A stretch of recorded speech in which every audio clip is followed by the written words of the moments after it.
are the 4 different types of controls, and really from 1 to 4, it's kind of ranked in order from the most effective to, I would call the least effective. So preventative is going to be anything that a control that actually prevents a risk or something ill-intended to happen. So an example of this would be role-based access. So if you do not want, and if you don't want a specific resource on your team to have access outside of your team, you can just give them role-based access, just as you probably do at your own company, and that actually prevents anything ill-intended from happening outside of your team. So if anything does happen, though, where maybe that role-based access wasn't necessarily set up properly, or there was whoever was running that control in the beginning maybe was on leave or something of that nature, we do like to see detective controls in place. So, for example, if role-based access was not implemented correctly, a detective control, such as a user access review, would actually catch the inappropriate access, so that way it doesn't just have continuous inappropriate access until that individual is ultimately terminated, which could, of course, be years.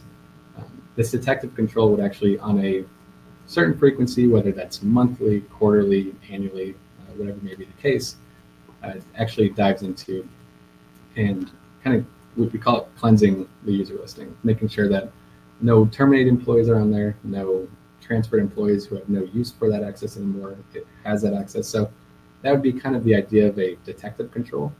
But then ultimately, we also have corrective and compensating controls. Very similar, but also different in nature. So what is a corrective control? It is really a control that corrects mistakes or events that may have happened. So examples of this would include an incident response plan, disaster recovery plans, any type of remediation plan. So anything that you really couldn't have had a control to stop. For instance, your data center has an outage due to some environmental issue that occurred in that location. A corrective control could be following your disaster recovery plan to make sure that your system is brought back up to speed and available to your customers as soon as possible. So that'd be more of a corrective control that you would commonly find throughout your reports.